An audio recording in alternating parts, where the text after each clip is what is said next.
Hey everybody, welcome back to my channel. It's Tara here. I have a super duper quick, short speed build for you today. Probably one of the few things I've ever built in one sitting that didn't take hours and hours and hours. I decided I was going to start a couple challenges in the game. I was going to do a legacy challenge, but following completely my own rules, and I was going to try the wolf pack challenge. So this home was initially built to be for the wolf pack challenge until I started getting into it, and I was like, oh, this could be a really cute, like super good storytelling home for a smaller, we'll say poor or unfortunate or you know, however you like to play, family. So this is a teeny tiny little house. It has 2 bedrooms, but it has enough room for 3 kids. Maybe wouldn't recommend playing with that many kids in this tiny house, but it does, like I said, give really great storytelling. So I think it's going to end up being used as a starter home at some point for one of my Sims, whether I renovate it or if I actually use it, you know, to play like a poor family storyline. So this is why we're calling it the small shanty. It's like a little shack. It's kind of meant to be more rustic, old metal roofs, that kind of stuff. So I tried to stay within budget. I think we ended up at like 2,100 or 21,000 simoleans, and that was just like I wanted it to be like all the money spent. I couldn't remember off the top of my head how many simoleans 5 Sims start out with, so I guess it depends on how you go about this. But I did use some wood paneling. I used those kind of fun, really wooden windows with like the hanging kind of crooked shutters. You know, they were really great. So then, yeah, the next step was trying to place the door and trying to find a good place that would work out. I put some plants around the outside that made it look kind of dead, a little bit of icky terrain paint. I think it came out super, super cute. The other struggle I had was trying to find windows that matched those windows that weren't the shuttered windows, but I think it worked out in the end. You'll see I have to continuously keep adding like a touch of space because I'm like, how can this house really fit everything I want it to fit? And we're gonna make it work, don't you worry. There I am adding the bathroom there for that extra little bit of space I said we needed. Yeah, so I wanted it to have a rundown feel. I didn't want to be like a cute starter home. Like I wanted it to use like the dirty kind of grimy stuff and like the cracks or the holes in the wall and like an icky kind of floor. And I don't know, I had a lot of fun doing this. I got inspired because I was kind of just looking around the gallery and I was looking at starter homes and saw a couple starter homes hashtagged as like poor or hashtagged as crowded, things like that. So I was like, I wonder how many Sims I could fit into one house. So the larger of the 2 bedrooms is shaped really funky, so initially I thought maybe I'll stick the kids in there and give them more space, imagining that the parents would sleep in the teeny tiny room, but the way it works out, it ends up being the kids in the smaller room. Now I'm really pushing my luck with the kids in the smaller room, like really pushing it. So you'd probably remove a bed, or like maybe you could just play a family with 1 kid or just a single sim, whatever. But this could be really cute with a lot of work. You'll notice a quick jump as I realized about 3 or 4 minutes into doing the living room area that I was not recording. So we did the kitchen. I'm adding some lot traits, including the cat hangout, a private dwelling, and the creepy crawlies. I thought that would be fun and kind of give it that spooky look. I imagine this being like one of those houses that is representative of those needs TLC apartments in city living.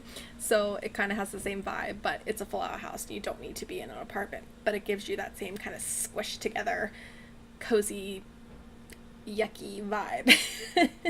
So I used like some plaids, I used cheap furniture, I tried to not be too matchy or more like, you know, maybe it was just like we found this, maybe this was a flea market find, you know, yada yada, I don't know, gave it a shot.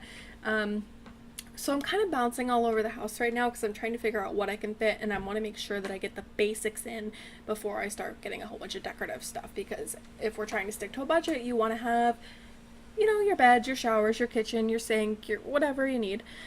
So I tried to make sure I could do that. A lot of alt placing to kind of squeeze everything together.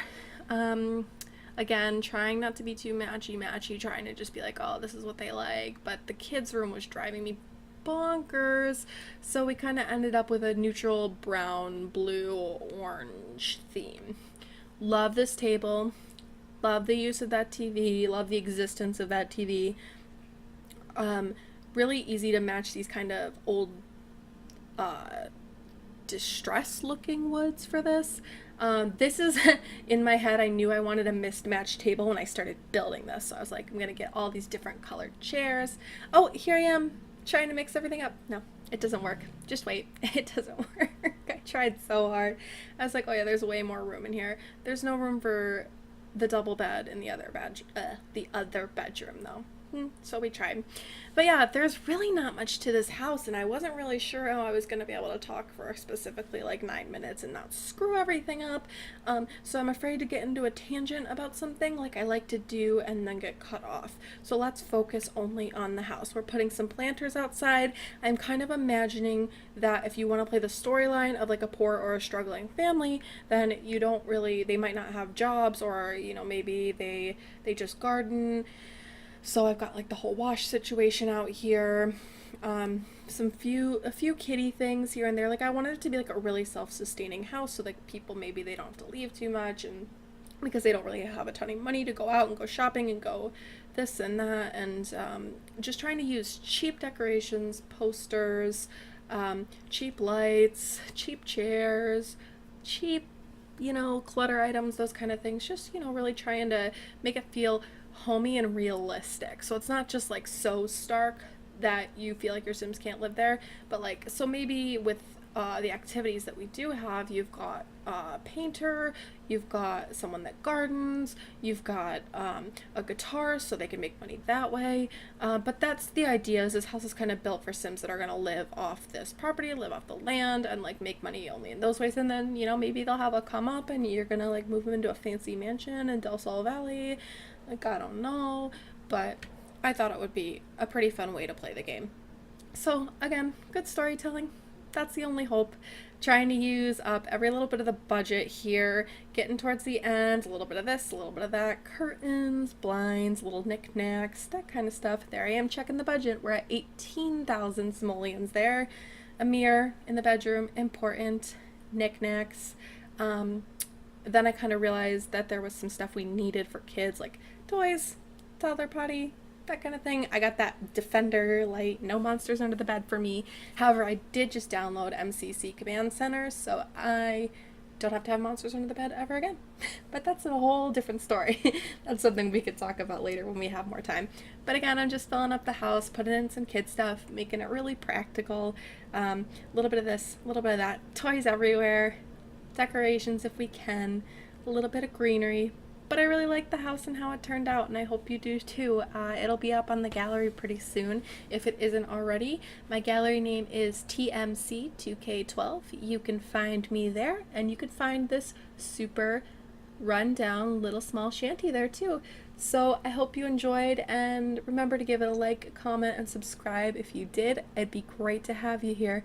And you guys have a fantastic day, and hopefully I will speak to you soon.